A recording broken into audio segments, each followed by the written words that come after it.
Hey guys, tonight we're slipping into dusty sandals and walking straight into the sun-drenched heart of ancient Egypt because you're about to get married. The Nile is glimmering in the distance.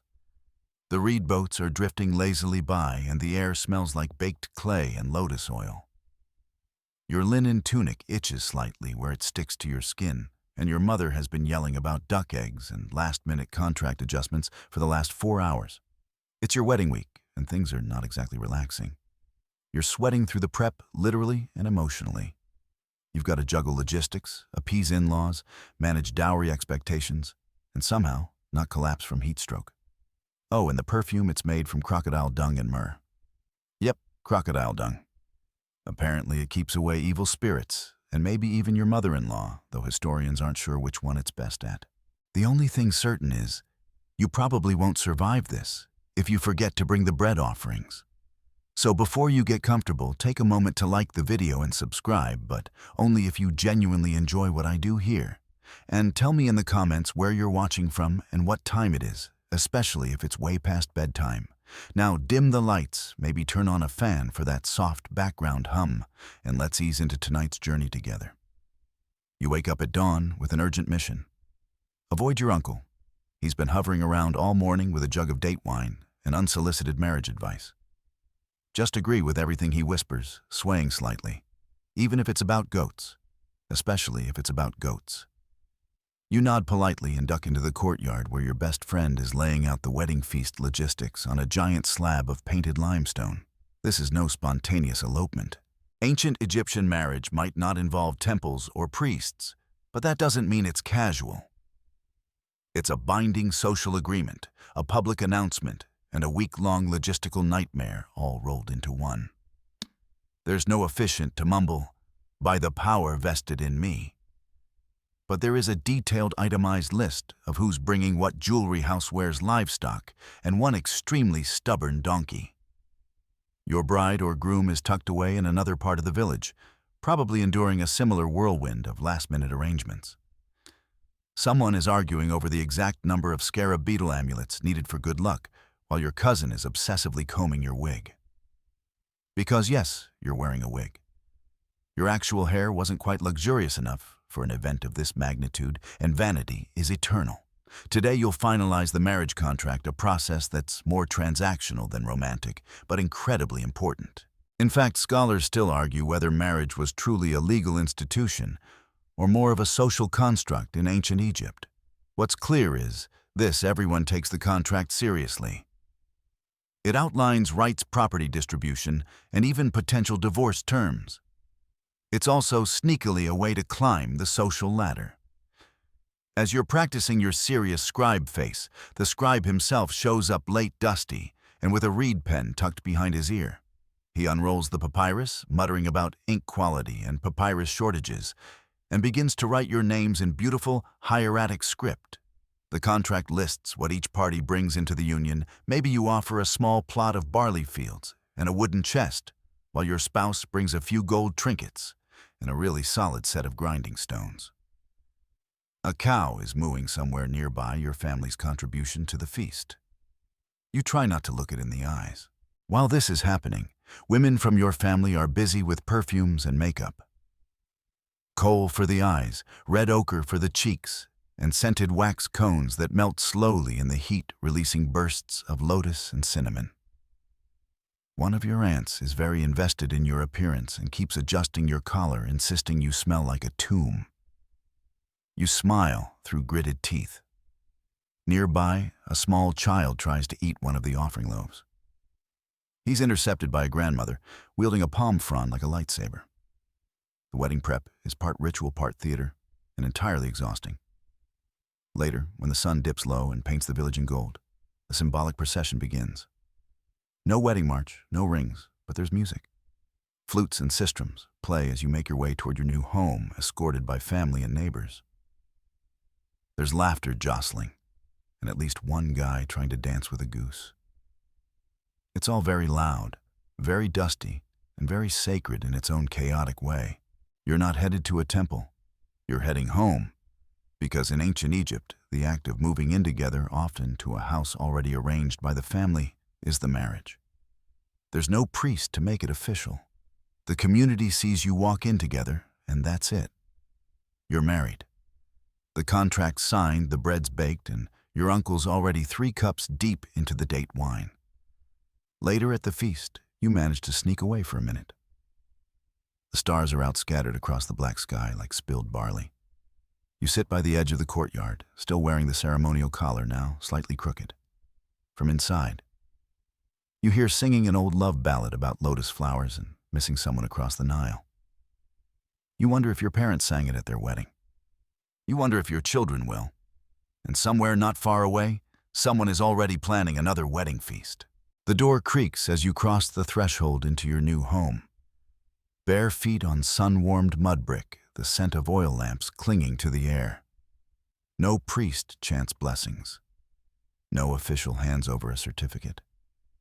You and your spouse glance at each other, a little nervous, a little sweaty, both still blinking under the weight of all that food and familial expectation. And just like that, you're married. That's the thing in ancient Egypt. Marriage isn't a ceremony. It's a shift in living arrangements. The moment you begin living together, cohabitating, sharing space, sharing bread, you're considered husband and wife. There are no garlanded temples or incense-thick vows, because the gods are believed to be present everywhere, even here in this humble 2-room house with a leaky roof and a faint smell of lentils. Of course, people talk about marriage. Your neighbors nod approvingly. A few old women whisper about how quickly you settled down. One man suggests he might trade you a goat for your spouse's cousin, which is both flattering and deeply awkward. Public opinion is crucial. Marriage in this world isn't about divine rituals.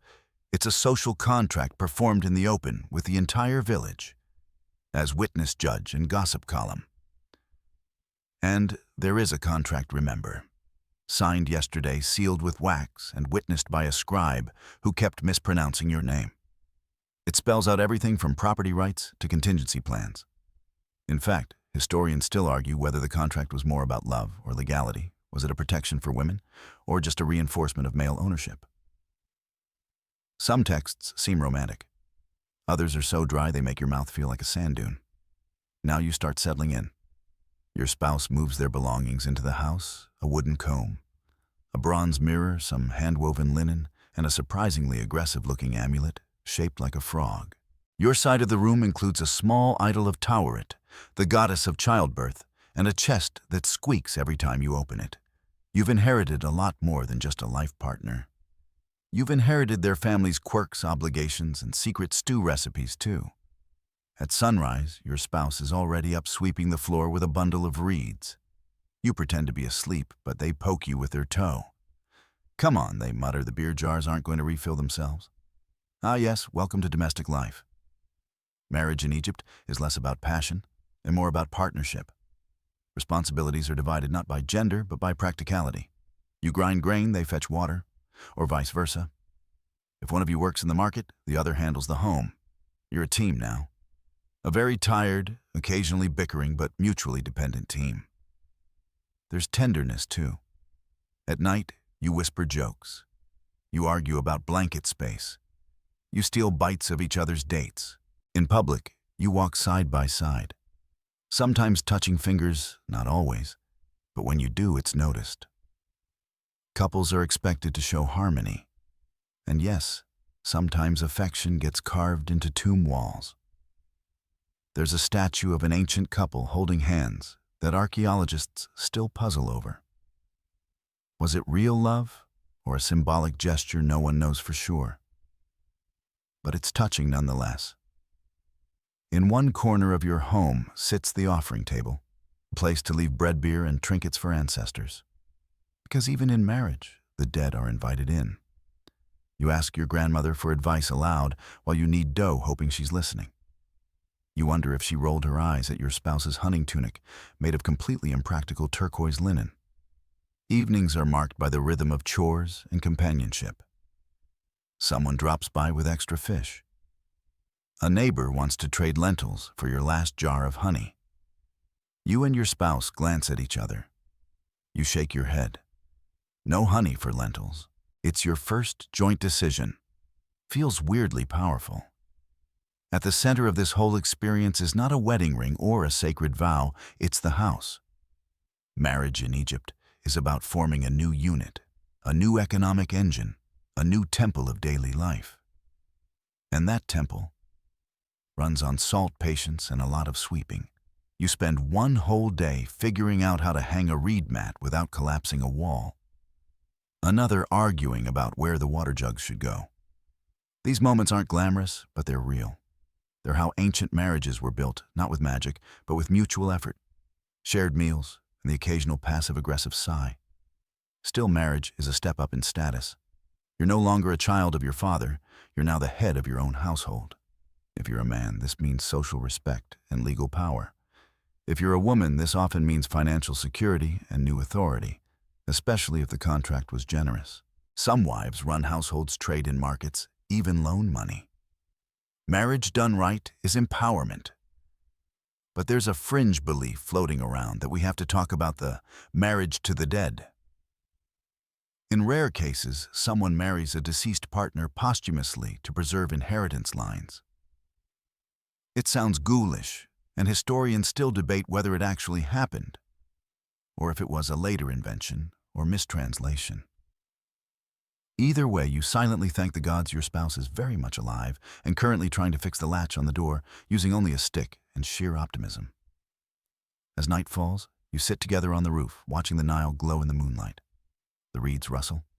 Somewhere nearby, a donkey brays with impressive force. Your spouse leans into you, sleepy. You've only been married a day, but already there's a rhythm forming one step at a time, like the irrigation of a field. Not fast, not flashy, just steady. That's what Egyptian marriage is, not a spark, but a slow, warm flame that keeps the bread rising and the house standing. You wake to the smell of porridge, thick with honey.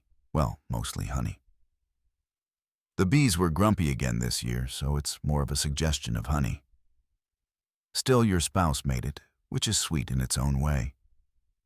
You sit cross-legged on the floor, sharing the bowl, while sunlight streams through the woven shutters and picks out every speck of dust in the air. Life has started to settle into something like a routine, but don't get too comfortable. Today is about money, and goats, and onions. Mostly how much your spouse was worth in onions.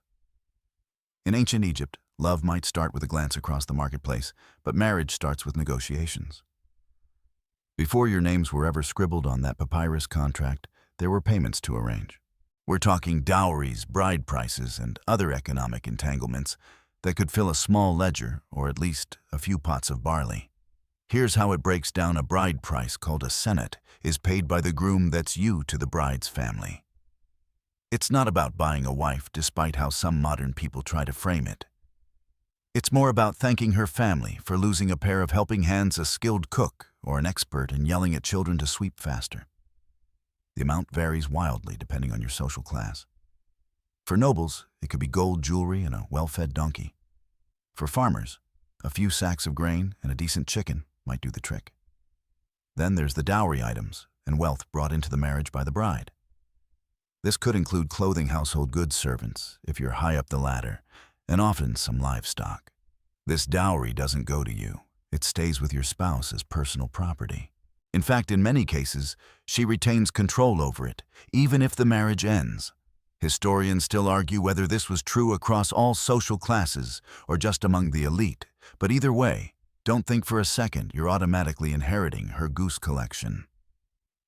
Now, here's a fun fringe fact for you. Some contracts listed vegetables item by item. One contract from the New Kingdom spells out a payment in garlic bulbs and palm oil, while another includes one exceptionally beautiful woven mat. Romantic maybe. Practical extremely. Today, you and your spouse sit down to review your collective assets because there's no shared bank account, just what you each brought into the marriage and what you can now grow or trade. You've got a solid store of dried fish, 2 reed mats, a chipped obsidian mirror, and access to half your cousin's field until the flood season. Your spouse has a sturdy grain jar, a surprisingly nice bronze spoon, and an uncanny talent for haggling with melon vendors. Marriage in this world is partly a business arrangement. You're not just partners in love. You're partners in labor, trade, and survival. Every field plowed, every pot baked, every goose wrangled adds to your shared wealth. And if you're lucky enough to own land outright, that's a game changer. Most people rent from temple estates or noble landowners, but a few families manage to keep property for generations. You might not be royalty, but with a good harvest and fewer locusts than last year, you could climb a rung or two. Speaking of climbing rungs, some marriages are strategic. Especially in the higher tiers of society, marrying into the right family could mean new titles, better connections, and invitations to all the good Nile parties. Your neighbor married the daughter of a mid-level priest and suddenly got promoted to organizing canal repairs, which somehow comes with access to imported figs. You're only slightly jealous. But it's not all figs and promotion dreams. Let's talk about inequality for a second. Ancient Egypt was more progressive than many other ancient societies. Women could own land, manage businesses, and initiate divorce. But that doesn't mean everything was fair. Wealth and gender still shaped your options. Some women had very little say in their marriages, especially in lower-class families where economic pressures were high. Scholars still debate just how much autonomy the average Egyptian woman had, but letters and contracts suggest it varied widely. You hear your neighbor through the thin wall arguing with her husband about who really sold the donkey. It's loud, a little hilarious, and weirdly comforting. Married life is messy, and economics don't simplify it. If anything, money just adds more sand to the sandals. By midday, the sun has turned the courtyard into a shimmering pan of light. You and your spouse head to the market with some of your dowry goods in a basket. You're trading oil for cloth and cloth for dried figs, and maybe sneaking a look at that new copper sickle your spouse keeps pretending not to want. In a moment of rare romance, you splurge and get them a little pendant shaped like the Eye of Horus. It's meant to protect from evil, including nosy relatives. The market smells like heat sweat and sweet wine. Someone is roasting onions. A child is loudly declaring that their goat is the prettiest in the entire village, which is a bold claim, given the goat is chewing on a sandal. You pass by a few scribes huddled under an awning laughing over someone's terribly spelled contract. You wonder if they'd laugh at yours too. As the sun begins to lower, you sit side by side under the fig tree, counting what you've gained and what you've spent. You didn't marry for money, but money keeps the wine flowing and the bread baking. And maybe, just maybe, it'll buy you a slightly better roof next year. One without bats. The stars rise. Your spouse leans their head on your shoulder. You don't say much. Just pass them the last fig and feel a quiet, sticky sense of wealth that has nothing to do with gold. The in-laws arrive before dawn. You'd hoped for a slow morning, maybe a little leftover bread and a chance to oil your sandals. But no. There's a knock at the door, or more accurately, a slap of palm against a reed mat. And suddenly your spouse's entire extended family is in your house. All of them. Even Aunt Senti, who has never smiled in recorded history and always smells faintly of pickled fish. Welcome to the in-law labyrinth, where alliances are forged. Family reputations are weighed like jars of grain. And you'd better remember everyone's name, or at least fake it convincingly. In ancient Egypt, marriage wasn't just a bond between two people, it was a union between two entire families. Think less candlelight dinner, more strategic merger between grain cooperatives. Your relationship with your spouse's kin is a big deal, and maintaining harmony means more than just hosting an annual goose roast. It's about social standing, resource sharing, and keeping the peace when your mother-in-law decides she definitely needs to rearrange your clay pots. Again, historians still argue whether extended family involvement was more prevalent in lower or upper classes, but what's certain is that kinship networks mattered everywhere. Land inheritance and labor weren't neatly boxed off between nuclear families. Instead, it was all interwoven. Your cousin might plow your field, your brother-in-law might borrow your ox, and your wife's uncle might suddenly move into your spare room for a few weeks. That was 4 months ago. Some scholars even suggest that families used marriage to solve land disputes. You married the neighbor's daughter, and boom, no more arguing over where the boundary marker is. Convenient, slightly manipulative, very Egyptian. Today you've got your hands full. Aunt Senti is inspecting your loom with the expression of someone smelling spoiled milk. Your brother-in-law is enthusiastically explaining how his new trade route will definitely make everyone rich. And your father-in-law is already halfway through your best beer. Your spouse gives you a tight-lipped smile and whispers, "It's only 2 days." You both know that's a lie. Still, there's value in all this chaos. When crops fail, it's family who'll help. When your house floods during the annual inundation, it's cousins who come bail you out literally. Marriage extends your support system for better or for worse. Mostly worse when it comes to Aunt Senti's unsolicited opinions on your lentil stew. You sneak away briefly, climbing to the flat roof under the excuse of checking the reed mats. Up here, the village stretches out like a sun-bleached patchwork of brown and beige. You can see other households dealing with their own family invasions, some more peacefully than others. A woman across the way is yelling about who took the goat feed again, while an elderly man calmly knits under a palm tree like he's tuned it all out. A vision of serenity. You make a mental note to try that someday. Back downstairs, a more delicate conversation is happening. Your spouse is gently negotiating with their older sister about inheritance arrangements. Their father is aging, and there's land involved. You quietly eavesdrop while pretending to sweep. The tension is there just under the surface, but the voices stay soft. Egypt's laws allowed women to inherit property, especially daughters, if no sons existed, and navigating these rights took careful diplomacy. Marrying into a family means stepping into these ongoing conversations, some of them decades long. One quirky tidbit: some tombs include family trees painted right on the walls, not just to honor ancestors, but also to prove land claims.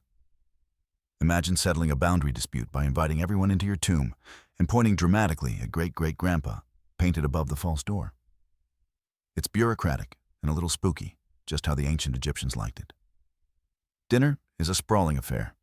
Someone has roasted duck. There's lentil stew bread with coriander seeds and dried dates so sticky they pull at your molars. Everyone's reclining on mats, gossiping between mouthfuls. You hear the phrase, "when I was your age," at least 6 times. Your nephew tries to teach the dog to walk on 2 legs. It's going poorly. And yet, despite the noise, the clutter, and the occasional, "Are you sure you're grinding that grain right from your mother-in-law?" there's comfort in it. This tangle of people is part of your life now. You learn their quirks. You remember who likes garlic and who thinks it's a curse. You start to recognize that your father-in-law's booming voice isn't anger, it's just how he says hello. Still, marriage doesn't mean absolute harmony. Disputes are inevitable. You and your spouse once argued for a whole day over a cracked water jar.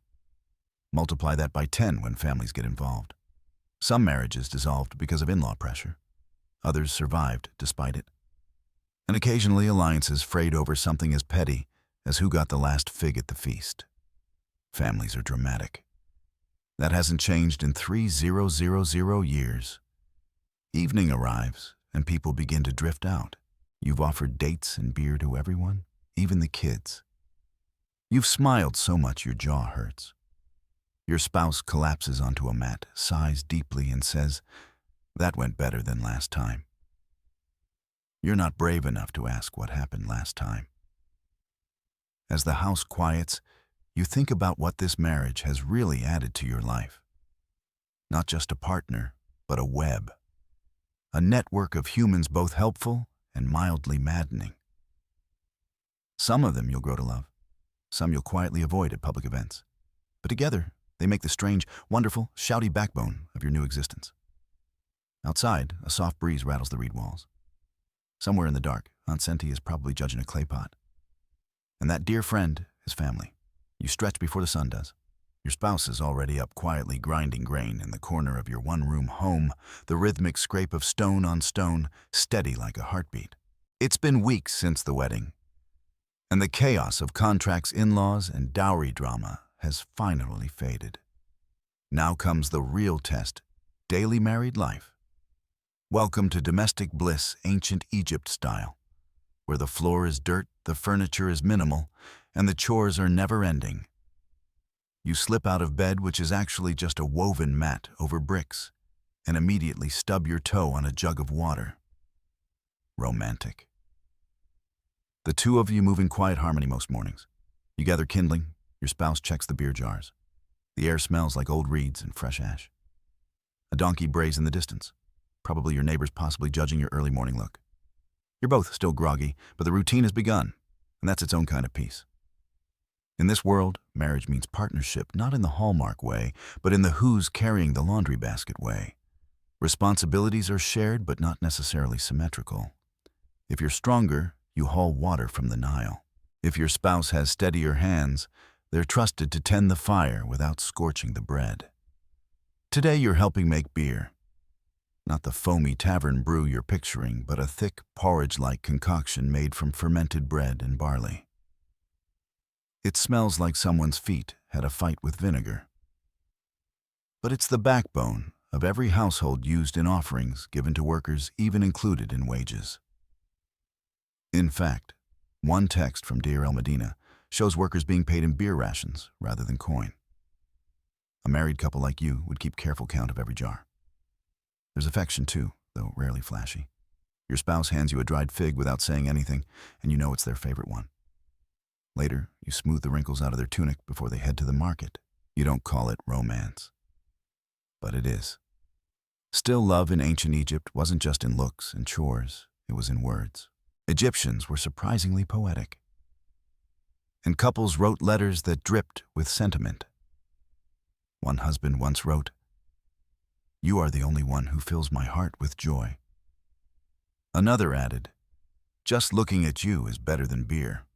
You can't help but laugh at that one. You try it on your spouse later.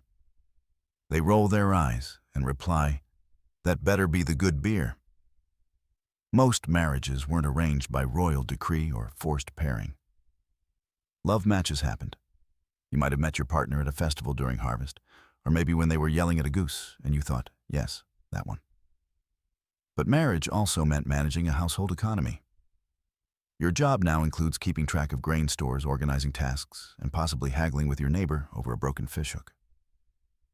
Every day is a dance of tasks, tending the hearth, mending clothing, tending to livestock, and keeping the house in order.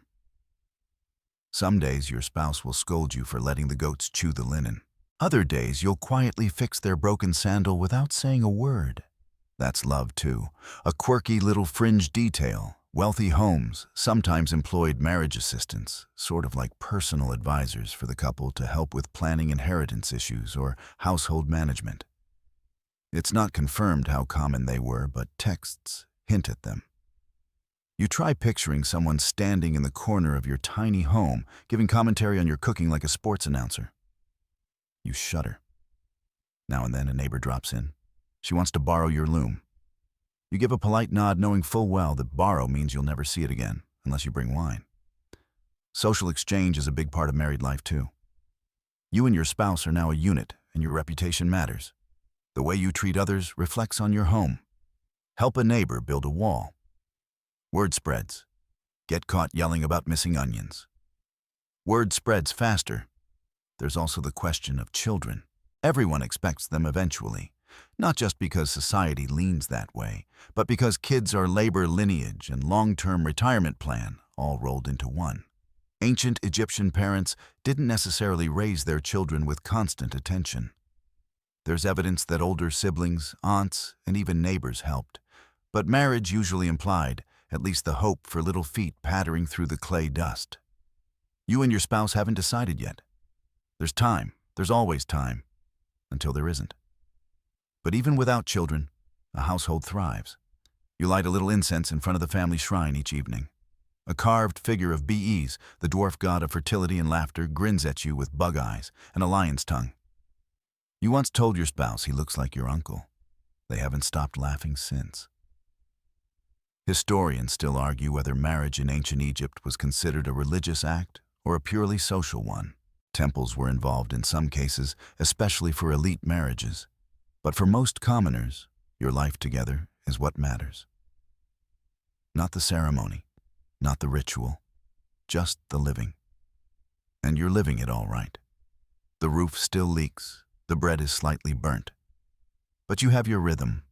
Morning tasks, midday heat naps, evening laughter over dried lentils and unspoken jokes. Some days you argue. Some days you say nothing at all. And yet the quiet routine continues unfolding like a scroll day after day, never exactly the same, but always familiar. As dusk falls, you and your spouse sit on the threshold of your home. You pass a single pomegranate seed back and forth like it's a game. Down the lane, someone sings an old song about two lovers who met during the flood season. You hum along. Your spouse leans into you gently. Love in ancient Egypt didn't need a temple. It just needed time. It starts with a second bowl at dinner. You don't say anything at first. Just glance at the extra place setting the neatly folded napkin and the way your spouse avoids eye contact as they ladle lentil stew with exaggerated cheer. You tell yourself maybe it's for a guest. Maybe their cousin is visiting. Maybe you're imagining things. Then she walks in, hair oiled and braided eyes lined with kohl, wearing the kind of linen that says someone paid for this and it wasn't cheap. You freeze spoon halfway to your mouth. She smiles politely and says, "So this is the house your spouse says I meant to tell you. Welcome to polygamy ancient Egyptian style. Yes, it's a thing, but not the free-for-all you might imagine." Unlike some neighboring cultures that built entire harems into royal estates, polygamy in Egypt was technically legal, but socially rare. Most common folk didn't have the resources to support multiple spouses. One was financially taxing enough, thank you. But in wealthier homes, or for those with ambitions, or very persuasive mothers, it wasn't unheard of to add a second partner to the mix. Historians still argue whether this practice was truly widespread or just a fringe elite quirk. There's plenty of debate. Some records hint at multiple wives among farmers and craftsmen, while others suggest it was mainly the domain of priests, nobles, and pharaohs, people with more goats than emotional restraint. In your case, you're not pharaoh. You don't even have 2 working donkeys. And yet here you are pouring beer for 2 spouses and trying very hard not to cry into the barley. Life with multiple wives isn't all fan dances and luxury. It's a delicate domestic ecosystem that makes grain storage look simple by comparison. First, there's the question of space. Your house isn't exactly a palace. You have 1 bedroom, 1 loom, and 0 privacy.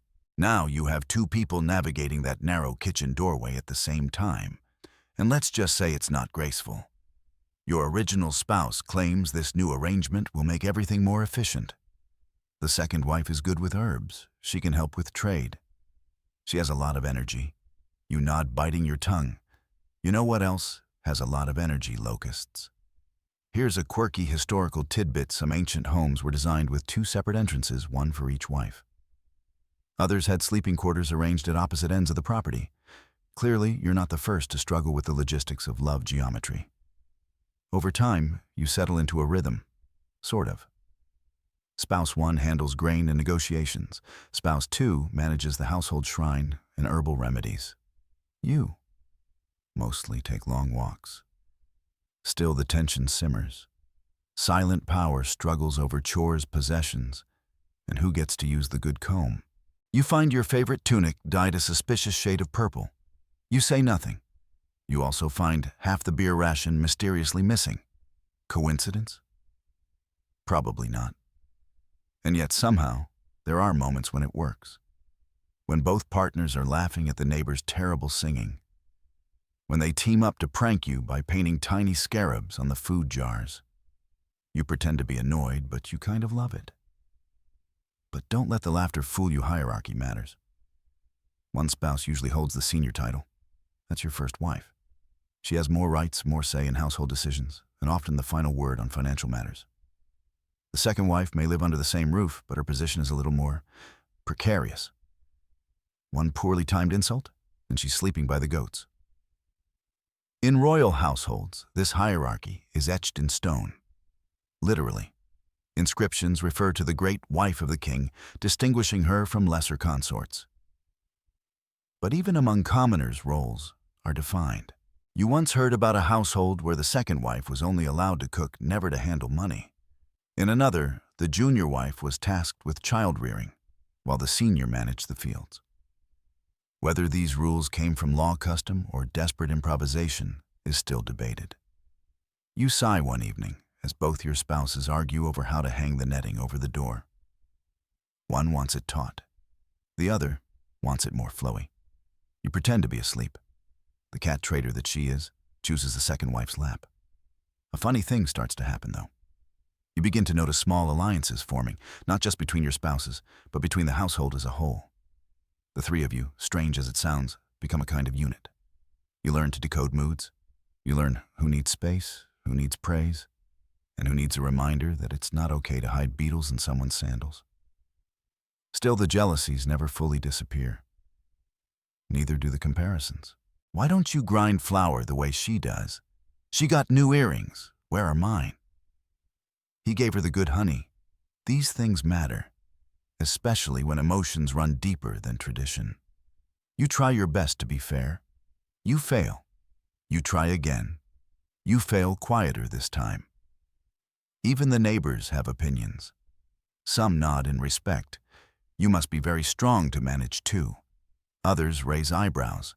A few whisper. But no one says it outright. This arrangement makes them uncomfortable. Maybe it makes you uncomfortable too sometimes. But it's your life now. A final note for the scholars. There's very little in the way of legal documentation regulating polygamy. No clear laws, no bureaucratic forms. Just social practice. And even that seems to vary by region and time period. One town might look the other way. Another might disapprove completely. Egypt is a long, winding kingdom with many customs. What's scandal in Thebes is tradition in Memphis. At night, you lie awake between snores, one rhythmic, one more like a dying crocodile. You stare at the ceiling and wonder if love multiplies or just divides. You wonder if this is forever. But then a hand reaches over, places a date in yours. No words, just a shared snack under shared stars. You chew slowly and decide, for now it's enough. The invitation arrives, wrapped in papyrus and absurd levels of self-importance. It smells faintly of lotus oil and is sealed with a thick gob of gold wax. You break it open and read the calligraphy aloud, stumbling a bit over the list of titles. To the honored and diligent, harvester of fine wheat and domestic harmony. You are summoned to witness the union of His Majesty's cousin daughter, of the divine scribe of the fifth nome to the semi-priest overseer of cattle and keeper of the royal fly whisks. You pause. Fly whisks. Your spouse shrugs. That's royalty for you. You've just been invited to a royal wedding, and you've never felt so underdressed in your life. If you thought your own wedding prep was chaotic, multiply it by 100 at state propaganda, sprinkle in divine status, and stir with a very large stick of politics. Because when pharaohs' relatives get married, it's less about love and more about consolidating power, cementing alliances, and pretending the gods are really into family reunions. You borrow a cleaner tunic. Your spouse dons their best wig. And off you go, sandaled feet squishing into the hot mud as you make your way toward the grand estate of someone who once bathed in rosewater and declared onions offensive. Royal marriages in ancient Egypt are a whole different animal. Think ceremony, spectacle, and some truly eyebrow-raising family dynamics. Yes, you're hearing this right, sibling marriages. Not just tolerated among royals, but actively encouraged. Why? Because when your family claims descent from the gods, keeping the bloodline pure matters more than keeping it well uncomplicated. Historians still argue whether these unions were always consummated or symbolic. Some believe they were strictly ceremonial to mirror the divine pairing of gods like Osiris and Isis. Others insist these were very real marriages with very real children who inherited very real thrones. Either way, it's a bit awkward at family dinners. Today's wedding isn't between siblings, thank the gods, but it's still dazzling. You arrive at the palace and are immediately overwhelmed by the scent of frankincense, the shimmer of gold, and a courtier who glares at your sandals like they personally insulted his grandmother. There's music performed by temple musicians wearing linen finer than your best sheets. Dancers twirl balancing jars on their heads. And at the center of it all, the bride arrives on a litter carried by 4 extremely sweaty servants. Her dress glitters with tiny faience beads.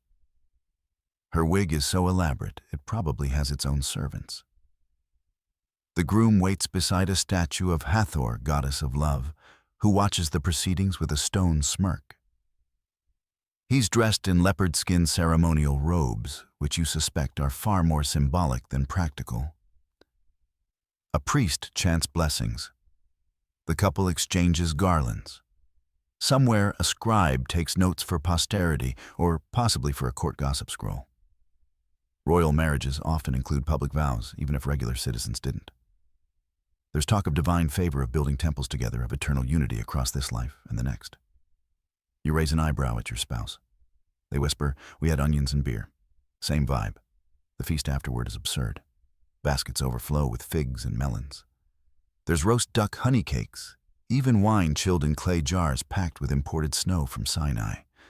You sip slowly, trying not to look like a person who once counted date pits as currency. But behind the glitter marriage in the royal sphere is deeply strategic. Pharaohs marry foreign princesses to seal peace treaties. Their daughters are wed off to temple high priests or distant relatives to keep land and titles from leaking out of the family's clutching hands. You overhear someone whispering about last season's wedding. Pharaoh married a Mitanni princess. She arrived with a full retinue and enough gold to cause a minor tax crisis. No one mentions love, just silk silver and the political implications of goat dowries. And yes, there were harems, royal ones, populated not just by Egyptian women, but also by foreign wives, royal concubines, and attendants. They weren't just lounging around eating grapes, either many held real political influence. One harem woman even orchestrated an infamous palace conspiracy in the 20th dynasty, trying to place her son on the throne by toppling Pharaoh himself. Power, it turns out, is a more complicated love story than we give it credit for. You finish your wine. Your spouse is chatting with a woman from the temple who's describing in hushed tones how the royal astrologer chose the wedding date to align with Venus. Apparently, that ensures fertility peace and good hair. You wonder if that works for commoners too. Later, you wander into the gardens, well, not so much gardens as an orchestrated miracle of irrigation. Papyrus pools sparkle in the moonlight. The bride and groom are walking slowly, hands barely touching. She's laughing softly, and for a moment, you wonder if they managed to find something genuine beneath the politics and ceremony.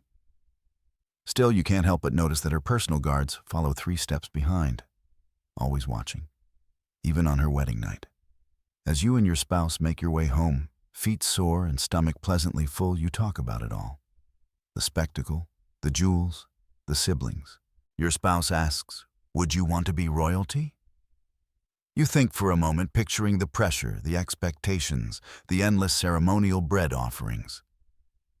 Then you look at your spouse, whose hand fits easily in yours, whose laugh doesn't echo through marble halls, and who let you eat the last honey cake when they thought you weren't looking. Nah, you say. Too much drama. We already have enough of that with your sister. They snort. Fair. Royal marriage, you realize, is less about love and more about leverage. Its alliances cloaked in linen and gold. Its family trees that look more like spirals. It's the illusion of perfection and the quiet hope that underneath all that power, someone's actually happy. You arrive home, kick off your sandals, and fall into bed. No guards, no gold, no titles. Just a snoring spouse, a slightly bent reed mat, and a kind of peace no royal marriage can promise. You find it while cleaning out an old jar. It's just a folded bit of linen wedged behind a broken seal and smelling faintly of mildew and cloves. You unroll it carefully, expecting maybe a recipe or a shopping list or another one of those weird cousin-drawn cartoons of a cat playing a harp. But no, it's a letter. A love letter. You squint at the faded ink, your lips moving silently as you piece together the elegant script. My heart longs for you, like the land longs for flood. You freeze. The words are ancient, but the ache is familiar. Welcome to the tender, surprisingly poetic world of love letters on linen. Despite the logistics-heavy focus of Egyptian marriage contracts, dowries, livestock bartering, these people were deeply emotional writers. They didn't just survive marriages, they loved. Fiercely, vividly, and often with more flair than you've ever mustered during dinner prep. The Egyptians left behind songs, notes, and scribbled lines that would make any modern romantic pause. Some were carved into walls, some inked onto potsherds or linen scraps like this one, and some whispered through generations. These fragments show us something wonderful an ancient people felt, just as gooey, jealous, awkward, and hopeful as we do now. You sneak the letter into your chest, unsure who wrote it or who it was meant for, but it's too beautiful to toss. Later, when your spouse catches you smiling to yourself, you just shrug and say, "Grain prices look promising. Let's talk about the poetic side of love." There are full collections of Egyptian love songs, some preserved from the New Kingdom period, that read like actual lyrics. The lovers refer to each other as brother and sister, not in the family sense, but as affectionate titles. Weird, sure, but when you consider how language evolves, it's more sweetheart than sibling awkwardness. One song reads, "Your voice alone brings the north wind into my house." Another says, "I wish I were her laundryman, so I could touch her linen every day." That one's bold, thirst levels high. Historians still argue whether these poems were written by real couples or crafted by professional scribes as performance pieces. Some believe they were meant for courtship, sung aloud during festivals, or flirted into amphorae during Nile boat rides. Others suggest they were part of marriage ceremonies or even temple rituals. No one knows for sure, but the yearning in them feels personal.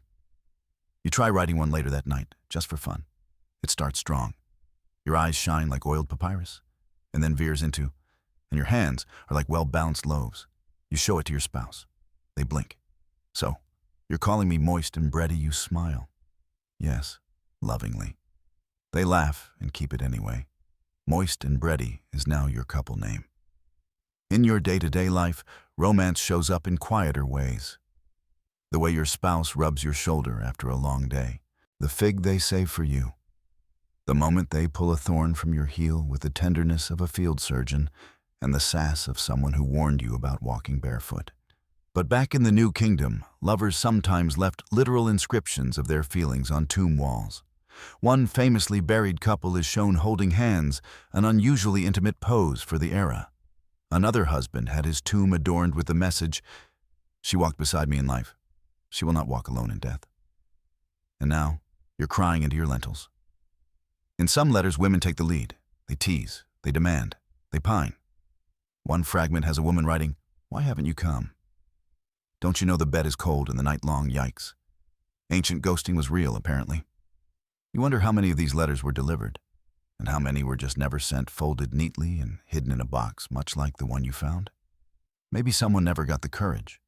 Maybe the recipient married someone else. Maybe love like now didn't always work out the way it was supposed to. That said, there are also less romantic notes. One clay fragment, scrawled with irritation, reads, "If you don't return the tunic you borrowed, I will tell your mother everything." Not technically a love letter, but hey, relationships come in all flavors.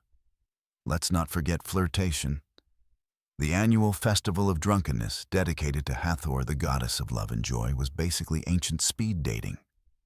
Lots of wine music and eye contact. According to fringe accounts, some people would leave behind short poems or tokens to catch a potential spouse's attention.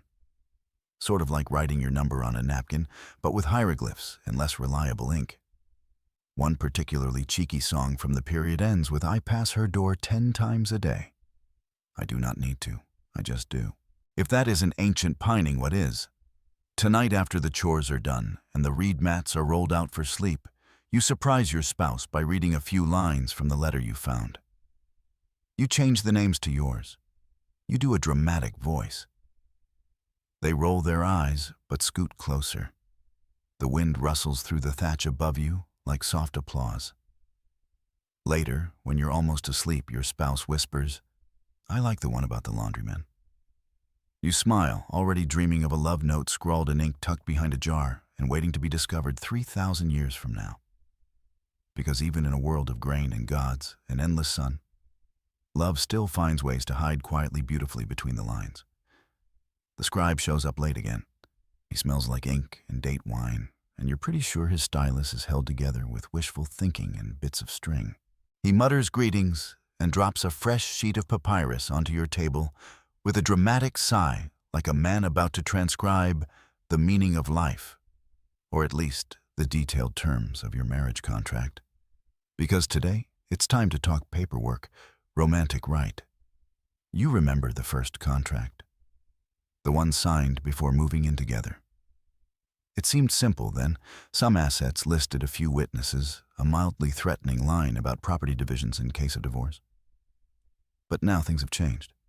You've been married a while, you own more, you argue more, and your spouse wants to renegotiate. Welcome to the thrilling papyrus-scented world of the ancient Egyptian marriage contract drama. These weren't symbolic love declarations. No, these were dense, itemized, legally binding agreements, equal parts prenuptial insurance policy, and power play.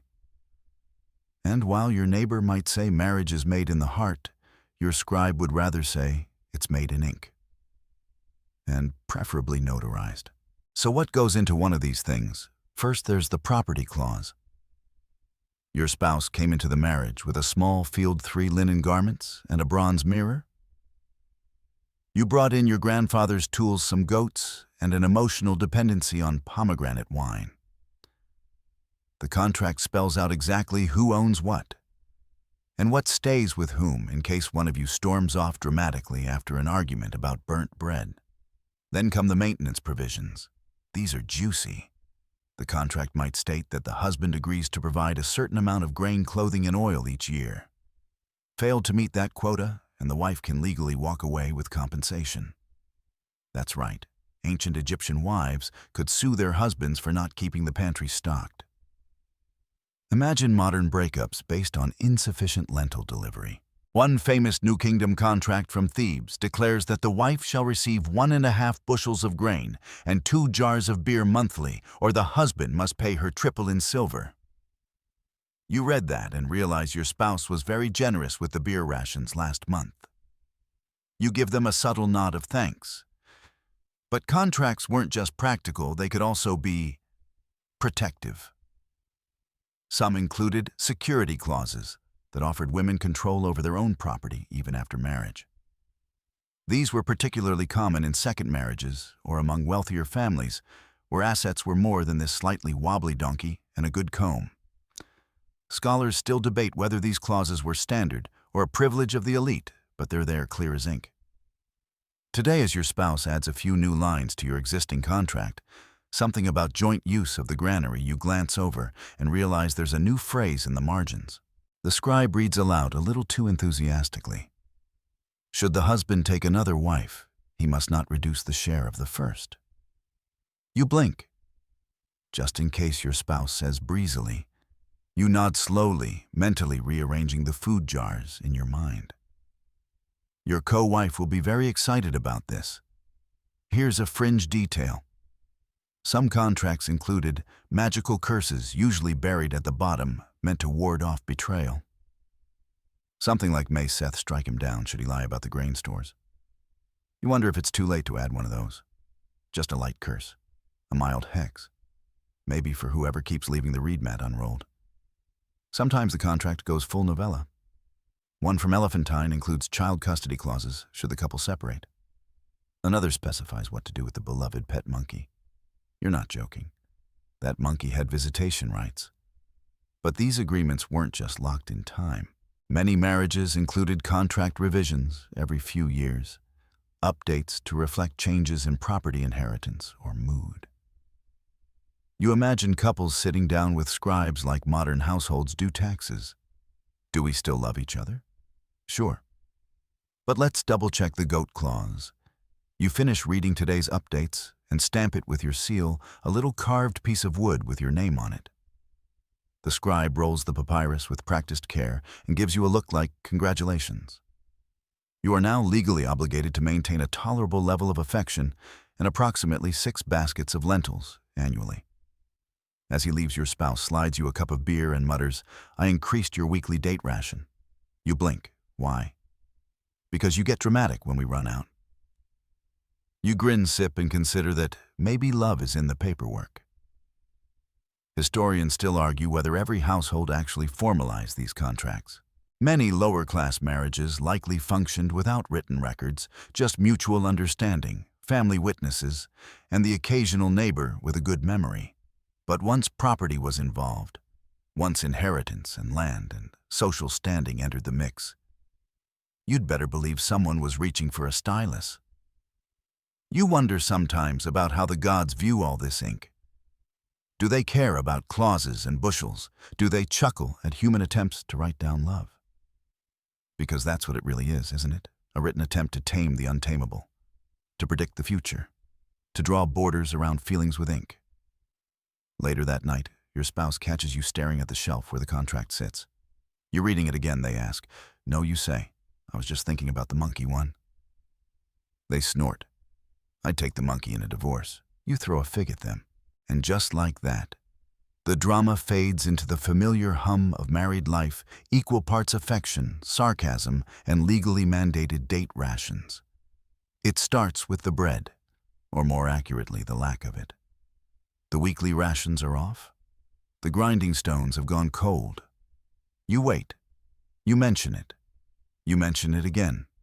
You mention it louder. Then one morning you wake up and realize there's more silence than love in the house. And worse, you realize that you're no longer hoping the tension will pass. You're wondering what the process looks like when a marriage thousands of years ago just ends. Welcome to divorce Egyptian style, the quiet unraveling of a once thriving domestic unit, preferably with the least amount of shouting possible. The truly wild part, divorce in ancient Egypt, wasn't a scandal. It wasn't a tragedy whispered behind fans and papyrus walls. It was normal, legal, culturally acceptable. And for the most part, it didn't even need a judge. You and your spouse just agree. Or you disagree very firmly and then agree to stop talking. There's no court hearing, no dramatic lawyer moments, just a declaration in front of witnesses that you're parting ways. Sometimes there's a contract, sometimes not. And the neighbors, they'll gossip for 2 days, then move on to something juicier, like a man who tried to cook lentils with beer instead of water. Spoiler, it didn't end well. But just because divorce is common doesn't mean it's simple. Property must be divided. Who gets the house? The donkey, the children. That one perfect copper spoon you both secretly loved. Good news, your old marriage contract probably covered this. The clauses you skimmed during that one barley wine buzzed evening, they're suddenly very relevant. If your spouse brought land into the marriage, they keep it. If you contributed a granary, it's yours again. If you had joint property, well, get ready to count jars and negotiate like two rival scribes in a papyrus shortage. In many contracts, the husband is required to compensate the wife upon divorce, especially if he initiated it. Payments might include silver grain or continued access to land. Sometimes the ex-wife stays in the house and the husband moves out. Sometimes it's the other way around. One contract even includes the phrase, "And he shall not speak evil of her thereafter." You write that one down for personal use. Historians still argue whether the process favored men or women. Legally, either spouse could initiate divorce, which is huge for the ancient world. Women could walk away, particularly if abuse, neglect, or public humiliation was involved. But practically, power dynamics still tilted toward the man in many households. A wealthy man could absorb the loss. A poor woman might not have that freedom. Today, you and your soon-to-be former spouse sit across from each other on the reed mat that once held your wedding feast. There's no yelling, just two tired people trying to figure out who gets the fermented cheese. You make a list. You scratch it out. You make a new one. Your neighbor, the unofficial witness, keeps sighing like he's missing better drama in another courtyard. Eventually, it's done. You each sign your name, your real name. This time, no pet names, and the deal is sealed. Then comes the child question. You have one. A toddler with a mop of curls and a scream that could wake Anubis himself. You both love this chaos nugget. So who keeps them? There's no one-size-fits-all answer. In some cases, children stayed with the mother, especially if they were very young, or if the father lacked property.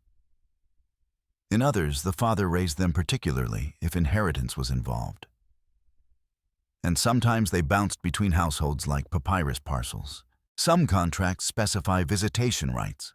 One particularly detailed record promises the mother the right to visit her child once every 10 days, bringing food and clothing. You try to imagine that conversation. "Hi, honey, here's your barley cake and emotional baggage. See you next week." Not all divorces are amicable. You hear stories of families splitting down the middle, cousins choosing sides. One man supposedly stole all the clay cooking pots and fled to a neighboring village, leaving his ex-wife with 6 children and a goose. To be fair, the goose was the best one. But in many cases, the split is clean. No drama. Just a quiet decision that life apart is better than life together. You've heard temple records list dozens of divorces in a single year. In Deir el-Medina, where scribes and artisans built tombs for kings, couples divorced and remarried regularly. Sometimes even remarried each other. Apparently, the second try goes better if you write better beer clauses. One quirky tidbit: some people burned old marriage contracts after divorce ritual purification, perhaps, or just deeply satisfying closure. Others buried them under thresholds. One woman reportedly folded hers into a clay pot and gave it to her neighbor as a cooking jar. That neighbor later served stew in it. Love may end, but passive aggression is eternal. You leave the house with your bag, your name, and your spoon. Your ex-spouse waves from the doorway. There's no grand send-off, just silence, and the sound of a donkey braying somewhere in the background, which somehow feels appropriate. You move in with your cousin for now. The sleeping mat is lumpy, and the air smells like fermented cabbage, but you're free. Free to rebuild, free to rest, free to think about what went wrong, and what might go better next time. Because here's the truth in ancient Egypt: divorce isn't failure. It's transition. It's growth. It's a reed boat that veers off course but still finds a place to dock. And maybe, just maybe, down the river, there's another house, another hand to hold another contract waiting to be signed with better ink. Stronger papyrus and more generous clauses about who gets the good beer. The house is too quiet now. Not the peaceful, I finished all my chores kind of quiet, but the heavy, curtain-thick quiet that follows someone's last breath. Your spouse, your once beloved, sometimes irritating, always entwined spouse is gone. No more humming while they sweep, no more sarcastic remarks about your cooking. Just silence and the weight of grief. You sit by the hearth, running your fingers over the rim of their favorite cup, the one with the tiny chip shaped like a falcon's wing. It still smells faintly of date wine. Welcome to widowhood in ancient Egypt, where the line between love and loss is drawn with coal and sealed with incense. Death was everywhere in this world. Not because people were gloomy, but because they were realists. Life was fragile. Illness, injury, flood, famine. Any of these could steal someone in a single night. So the ancient Egyptians got good at grieving, at remembering, and at figuring out what comes next. And for you, widowhood means 2 things: emotional disorientation and an unexpected financial windfall. Let's start with the practical. You inherited a lot. Depending on the terms of your marriage contract, and let's be honest, your spouse did write that contract with unusually generous clauses. You're now the proud owner of half a house, a quarter field, and a statistically unlikely number of geese. Yes, geese. Again. Widows in Egypt could inherit land, livestock, tools, servants, even business rights. This wasn't a fluke. Women had legal status and property rights. They could buy, sell, and manage assets entirely independently, especially after their husband's death. Historians still argue whether these rights extended equally across all classes or favored the elite, but tomb records, letters, and economic documents confirm that many widows successfully ran households, managed trades, and even acted as guardians for their children's inheritance. In your case, you're debating whether to keep the field or lease it to your cousin. He's terrible at wheat, but he does owe you 3 favors, and an apology for that time he let a goat eat your sandals. You light incense at the house shrine and whisper your spouse's name. Not loudly, just enough for the gods to hear. You offer a bit of bread and some beer. You're not sure if they need it anymore, but it feels wrong not to try. Grief in this culture is communal. People come by with food stories and sometimes very unhelpful advice. You'll remarry soon, says your neighbor. You're still young. And there's that merchant on the east side. What's his name? He's been looking lonely. You stare until she leaves. Because for now, you're not thinking about remarriage. You're thinking about memory. You walk through the market, and every booth reminds you of something. That one time, your spouse tried to haggle with a blind man. The day they got overly emotional about a perfectly ripe pomegranate. The way they always got distracted by kittens, no matter how old they got. Back home, you start arranging the grave goods. Even if your spouse wasn't royalty, burial mattered. A proper tomb, amulets, carved spells to guide them to the afterlife. The Book of the Dead, if you could afford it, or at least the budget version on linen scraps. They believed the afterlife was a continuation of life, only better. Fewer taxes, more figs, and you. You make sure they're not walking into that eternity empty-handed. You place the cup, the comb, a small figure of toweret for protection, a letter folded carefully that says simply, "You forgot your sandals again." One fringe detail, widows could remarry almost immediately. There was no required mourning period. Some did it out of love, others out of necessity. A second marriage might bring stability, help raise children, or even rescue an inheritance from greedy relatives. You've seen it all: new husbands who turned out to be gentle, and some who turned out to be worse than jackals with a tax scroll. Your spouse's brother stops by today. He brings dates, asks if you need anything. You thank him. He offers to help manage the field. You politely decline.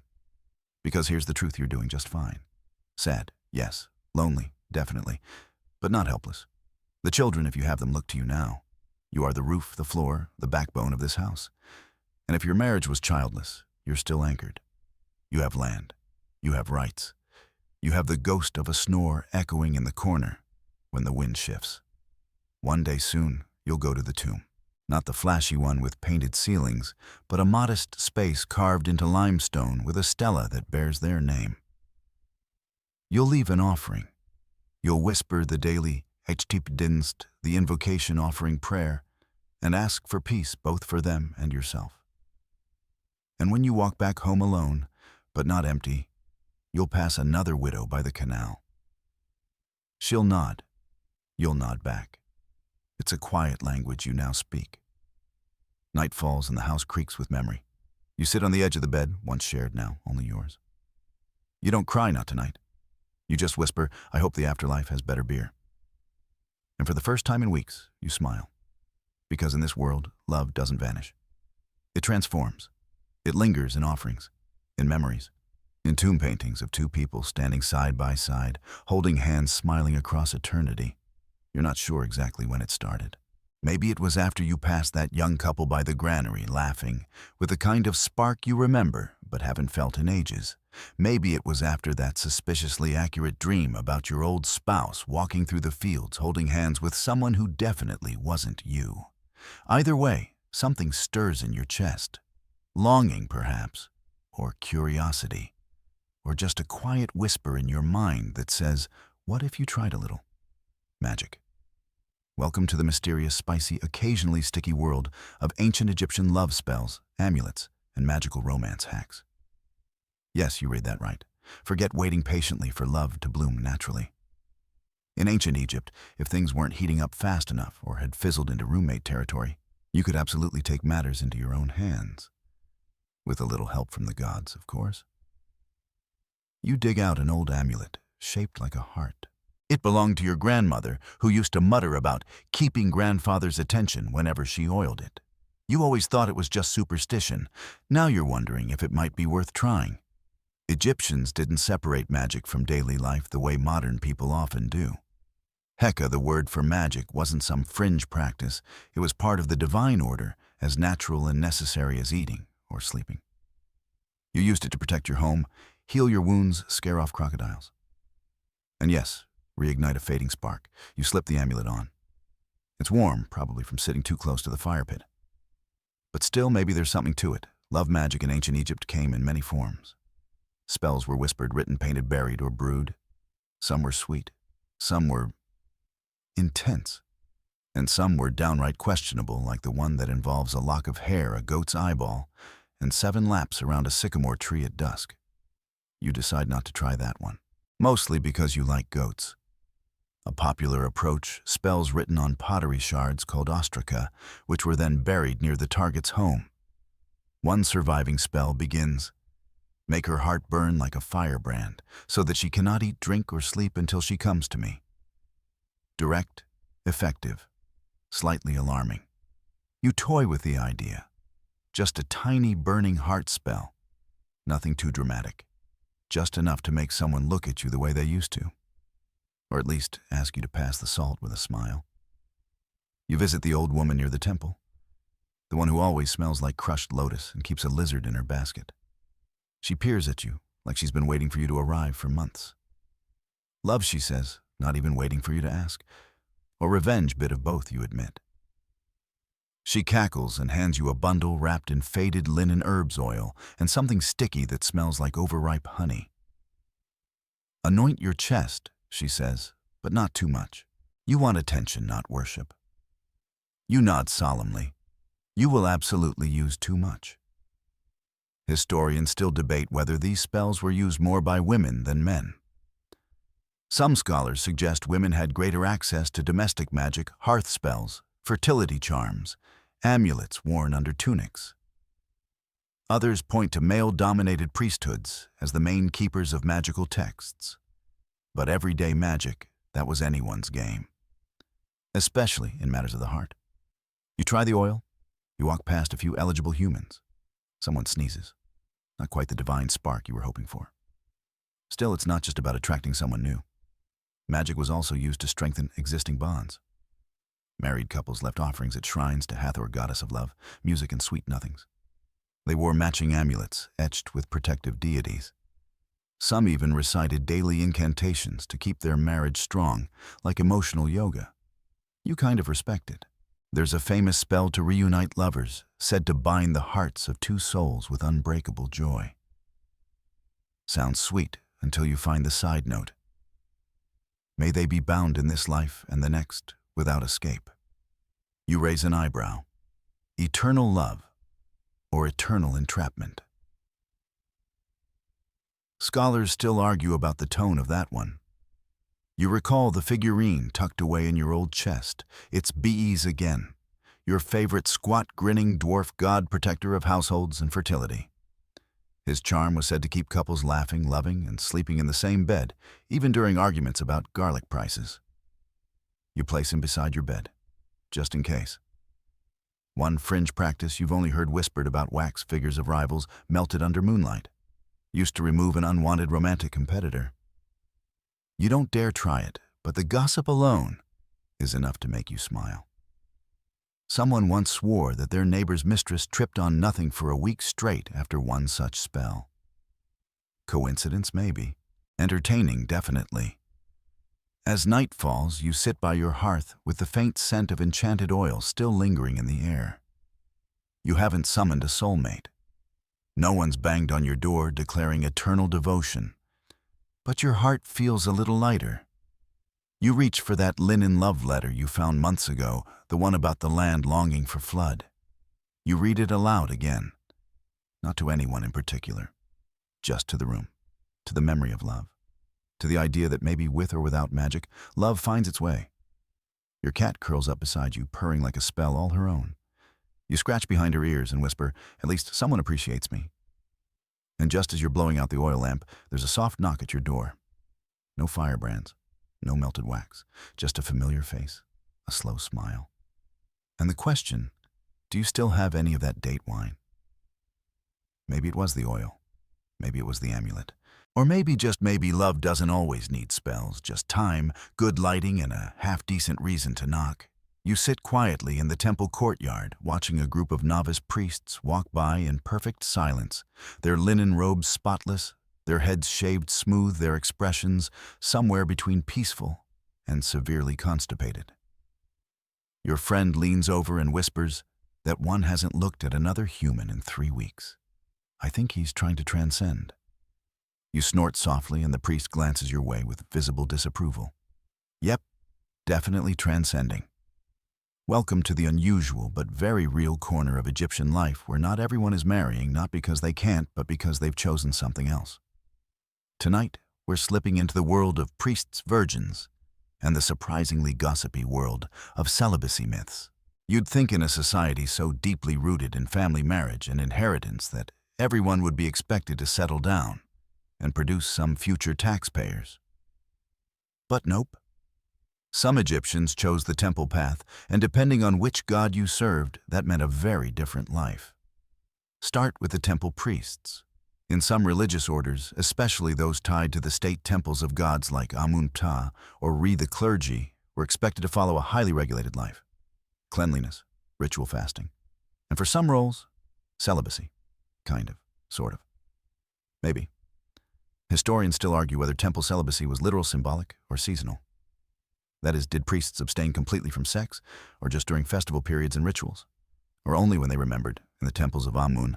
There's compelling evidence that high-ranking priests were expected to live a life of ritual purity, which many scholars interpret as sexual abstinence, at least while actively serving.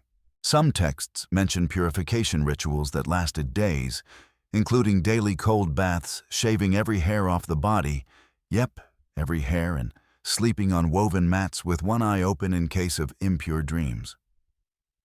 Sounds relaxing. But not all priests lived like this. Lower-ranking clergy and regional priests often married, had kids, and managed households on the side. The temple job was more like a part-time gig: chant in the morning, tend to your goats in the afternoon. It was less divine solitude, more singing to statues before lunch. And then there were the female temple staff, the chantresses, and gods' wives of Amun. These were elite women who held real religious and political power. Some lived celibately, especially those in service to Amun, but others were widows or wives or even had children. The expectations varied wildly depending on the god, the region, and the decade. You once met a woman who claimed her aunt served as a virgin of Hathor for 12 years, only to leave the temple and marry a brewer with bad knees and a great laugh. You still remember her saying, "He smelled like barley, but he kissed like a blessing." Celibacy in Egypt wasn't universal. It wasn't even especially praised. The culture was deeply life-affirming. Fertility, birth, marriage, these were seen as good things, gifts from the gods. But for those who served the gods directly, self-control was a form of reverence. Of course, the rest of the village didn't always respect that. Cue the gossip. You've heard it before. You know that scribe, the one who works at the temple but never married, definitely hiding something. Or, she's a priestess of Neith, must be too good for the rest of us. People love to whisper about anyone who doesn't fit the usual pattern. Even now you hear someone mutter that the priest who passed earlier is probably married to the moon. You shake your head. Maybe he is. The moon's probably less complicated than most spouses. Still, you're fascinated. You find yourself visiting the temple more often, watching the quiet rituals, the rhythmic chants, the endless cycles of lighting incense and sweeping floors in perfect squares. It's soothing. It's lonely. It's holy. You wonder what it would have been like to go that route. To never marry. To serve a deity instead of a family. To wake up to chants instead of arguments about onion storage. One day you talk to an elderly priest near the edge of the shrine. He's seated under a date palm, chewing slowly and watching the river. You ask him if he ever wanted a wife. He chuckles. "I wanted many things, but Amun asked for silence, and I found peace in that." "Do you regret it?" you ask. He thinks. "No, but I do miss figs, and laughing with someone who knows how I like my bread. I miss companionship, not love." You sit with that. Because that's the thing. No one tells you celibacy doesn't mean lovelessness. Some of the closest bonds in Egypt weren't marriages. They were friendships, sibling ties, temple partnerships. Love bloomed in many forms. There's even evidence of male scribes writing letters to other men expressing intense affection. Were they romantic? Were they just deeply bonded friends? No one knows for sure. But the emotion is there, etched in ink, preserved in the desert, waiting to be rediscovered. And here's your quirky tidbit of the night, in one rare text, a celibate oath. Includes the phrase, "I will not lie beside another, nor let my heart be stirred save by the God who made me." Scholars debate whether this was a literal vow or a poetic metaphor. You suspect both. You walk home under a pale moon, your sandals whispering against the dust. The village is quiet. Somewhere a dog barks. Somewhere else, two people argue about soup. And you think not every soul finds a match in marriage. Some find it in solitude, in scripture, in service, in stillness. You reach your door and pause. Inside is your home, your chaos, your history, your ghosts. You smile and whisper a small prayer to Amun just for balance.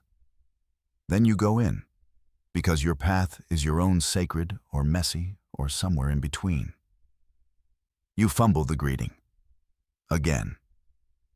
The Hittite woman across the table stares at you, expression blank. You were trying to say welcome, but you might have just called her a fermented turnip. Her servant coughs into his hand to hide a laugh. Your spouse, her cousin, elbows you gently and whispers, "You said the word for mule harness." Try again. You nod embarrassed and repeat the phrase with careful precision.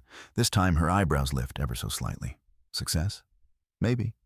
Welcome to the awkward, fascinating, and occasionally spicy world of foreign spouses and cultural clashes in ancient Egypt. As the Nile stretched across deserts and dynasties, Egypt's people met traders, emissaries, and rulers from far beyond the valley. And while most Egyptians married within their own villages or nomes, international marriages happened especially among the elite. Foreign wives and occasionally husbands arrived with different clothes, languages, food preferences, gods, and expectations. And let's just say, not everything translated easily. You and your spouse had no idea what to expect when she arrived. A cousin of a royal diplomat raised near what is now Hattusa, her marriage to your Egyptian household was part romance, part strategy, and entirely unexpected. She brought with her polished obsidian strange grains and a hair comb that looks like it belongs in a museum. Also a truly baffling disdain for onions. And herein lies the problem, because in Egypt, onions are life. They're offerings, they're seasoning, they're medicine. You once offered a string of onions to the gods during a temple festival. She, on the other hand, nearly gagged when your aunt served onion stew. Historians still argue about how integrated foreign spouses became within Egyptian society. Did they assimilate completely? Were they expected to adopt Egyptian names, religion, and clothing? Or did they maintain their customs, living as exotic anomalies within the social web? In your house, it's a little of both. She wears linen now, but not in the Egyptian style. She swapped bronze for faience, but she still burns her homeland's incense. And she bows to your household gods, but whispers prayers to her own under her breath.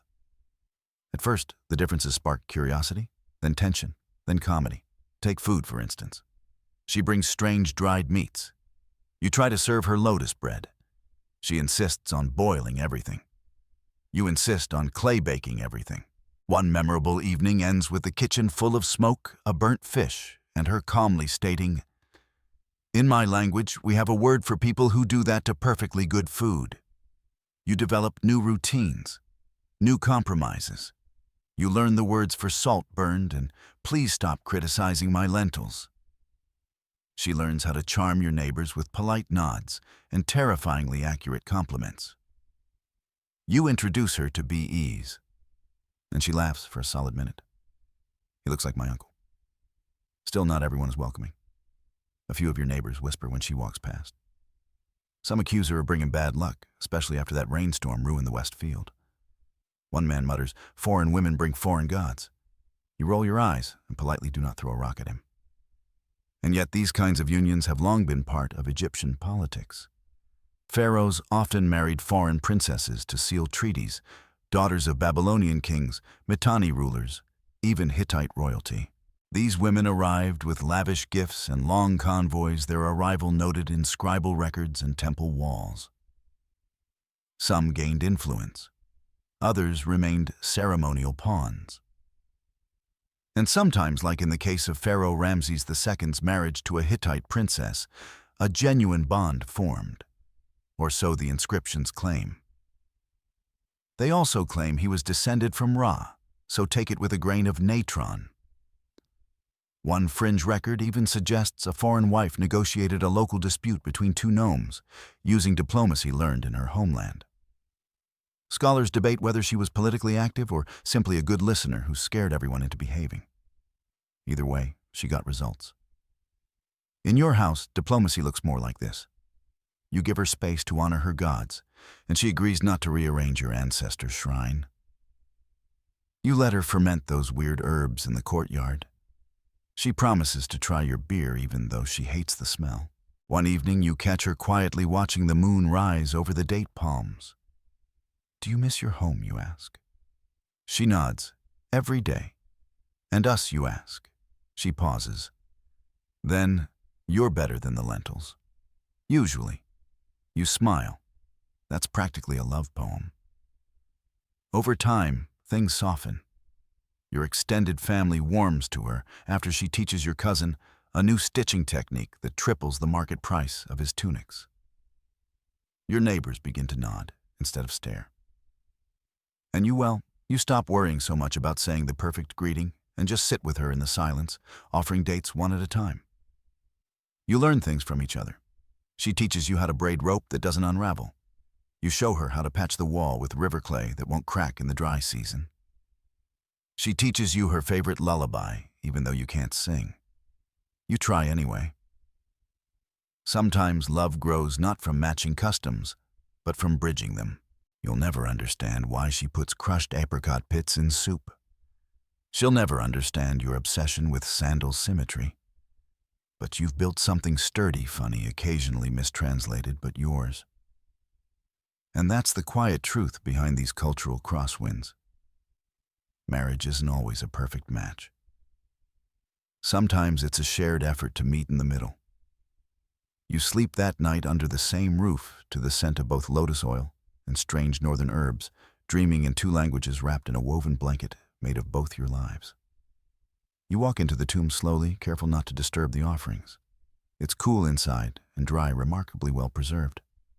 The walls are painted in vivid reds and faded ochres chipped slightly at the corners, but still humming with memory. And on the north wall there, it is a carving of two people standing side by side, holding hands. The man's face is worn, his features lost to time, but the woman's eyes still watch you, gentle, amused, eternal. You've seen love in life. But this is what love left behind. Egyptians believed in an afterlife so detailed, it makes modern estate planning look lazy. It wasn't just you die and float in light. No, the afterlife had fields to tend, bread to bake, and bureaucratic paperwork to submit to gods. And through it all, you weren't supposed to journey alone. So couples were buried together, or at least painted together, husband and wife, seated on stools sharing figs sometimes, with their children nearby. The tomb became a kind of love letter to eternity, a way to say this was us. This is how we wish to be remembered. You trace your fingers gently along the carved line of joined hands. It's simple, tender, undramatic. No gods in this panel, just a quiet moment of togetherness. Outside, a scribe records names. That's his job, cataloging burial inscriptions. This one's interesting, he tells you, tapping his reed pen against the papyrus. They were married for 42 years. She died first. He added her favorite flower here. See, you look closer. A tiny lotus blossom, carved clumsily off to the side, clearly added later. It nearly breaks you. In this society, death wasn't the end of marriage. If anything, it was the continuation of it. Couples hoped to reunite in the field of reeds, a lush paradise version of Egypt, where you could plow fertile fields, forever live beside cool water, and snack on heavenly pastries, without gaining a single spiritual pound. And yes, there are texts, actual surviving texts, where a living spouse writes letters to the dead, asking, "Why did you leave? Don't you see I'm grieving? Are you angry? Please send me a dream." Some are angry, others pleading. Some so full of aching, it's impossible not to tear up. One widow wrote, "Come to me in my dreams that I may see your face again." That longing, that's 3,000 years old, still hits hard. In your own home, you've started building a small shrine. Not grand. Just a modest shelf with two carved wooden figures, you and your spouse. You've placed a comb between them, the one they always forgot, and a scrap of linen with the word "beloved" inked in your own shaky hand. You don't know if it'll survive 3,000 years. But that's not really the point. You pass through another tomb, this one smaller. The inscription reads, "He built this for her. Though he had little, he gave her stone." You wonder what she gave him? Laughter, silence. The last fig. Here's a fringe detail some couples requested to be buried holding hands. It wasn't standard, and archaeologists still debate whether it was symbolic or literal or even just a figment of modern interpretation. But the imagery is there, over and over. Two figures' palms pressed together across eternity. You sit for a while inside one of the tombs. It's peaceful, even with the musty air and faint scent of old resin. You imagine what this space would have felt like when freshly sealed, bright, fragrant, sacred. You imagine the moment someone placed the final stone, whispered a goodbye, and stepped into the sun alone. And maybe that's the most intimate act of all, not the ceremony or the contract or the shared beer jars, but the hope carved in pigment and stone that love endures. Egyptians didn't leave their relationships behind when they died. They carried them forward. They prayed to meet again. They painted eternity with scenes of shared bread, warm beds, and easy smiles. You head home as dusk paints the Nile gold. Your spouse is sitting outside weaving reed baskets. You walk past them, then double back, and casually brush your fingers against theirs. They look up. You don't say anything. Neither do they. But their hand stays in yours a moment longer than necessary. Because in this place, in this world, love is both fleeting and forever. It is contract and chaos, sweetness and spellwork, silence and song. It is a name inked on papyrus. And a pair of figures carved on a wall, holding hands until time forgets how to move. You're back in your own bed now, modern, quiet, soft around the edges. The flicker of the tomb lamps fades, the stone carvings blur into shadow. The distant rustle of Nile reeds becomes the hush of your ceiling fan. And the journey slipped gently away. It's funny, isn't it? How human all of it felt. You wore linen, you lit incense, you argued over lentils, you fell in love, and sometimes out of it. You held hands, you let go, you whispered promises into the dark, and hoped the gods were listening. You crossed lifetimes and sandals. And now everything slows. You're not grinding grain anymore. You're not checking contracts. You're not worrying about who gets the better sleeping mat. You're just breathing. Deep, steady, soft. Somewhere in the field of reeds, a couple is laughing quietly over breakfast. Somewhere in a dusty tomb, two names are still side by side. And here in your bed, your heart beats the same rhythm they once knew. Because even across oceans of time, love is a story that never quite ends. It just keeps echoing. So close your eyes now. Let the sand settle. Let the incense fade. Let the reeds sway on their own, and the tomb doors gently close. You've walked the Nile. You've known ancient love. And now you rest.